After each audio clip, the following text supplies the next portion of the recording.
18 अगस्त 1945 दुनिया को बताया गया कि ताइवान में एक विमान दुर्घटना हुई और उस विमान में सवार थे आजाद हिंद फौज के सुप्रीम कमांडर नेताजी सुभाष चंद्र बोस।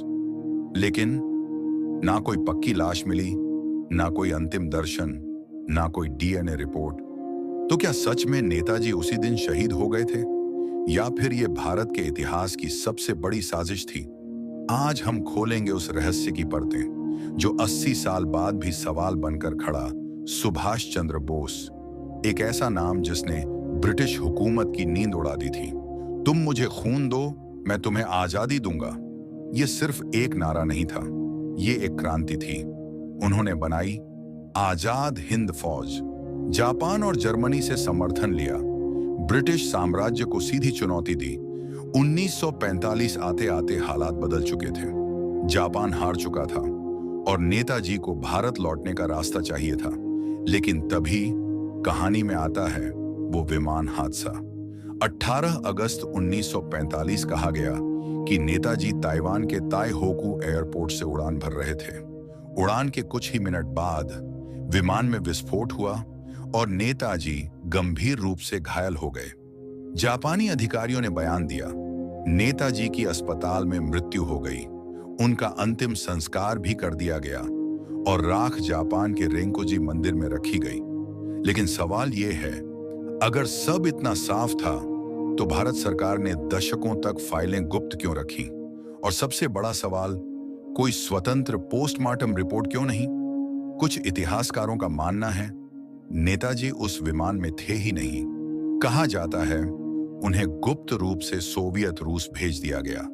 क्यों? क्योंकि उस समय ब्रिटेन और सोवियत संघ के बीच राजनीतिक खेल चल रहा था। कुछ रिपोर्ट्स में दावा किया गया कि नेताजी को साइबेरिया की जेल में देखा गया।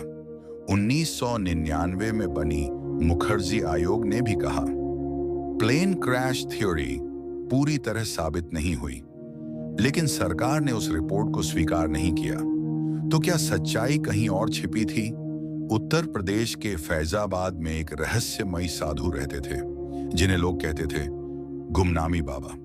उनके कमरे से मिले INA से जुड़े दस्तावेज, नेताजी की पसंद की चीजें और हस्तलेखन भी मिलता जुलता बताया गया। कुछ लोगों का दावा था वो साधु ही नेताजी थे, लेकिन DNA जांच कभी पूरी तरह सार्वजनिक नहीं हुई।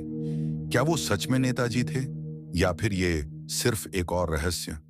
2015 में भारत सरकार ने नेताजी से जुड़ी 100 से ज्यादा फाइलें सार्वजनिक की, लेकिन उनमें कोई निर्णायक सबूत नहीं मिला। आज भी रेंकोजी मंदिर में रखी राख DNA जांच के इंतजार में है। 80 साल बाद भी नेताजी की मौत एक सवाल है।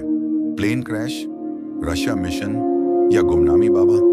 शायद हम कभी सच पूरी तरह ना जान पाए, लेकिन एक बात तय है, नेताजी सिर्फ एक इंसान नहीं थे, वो एक विचार थे, एक जुनून थे, एक क्रांति थे, और क्रांति कभी मरती नहीं। अगर आप सच जानना चाहते हैं तो इस वीडियो को शेयर करें और कमेंट में लिखें आपके हिसाब से सच्चाई क्या है।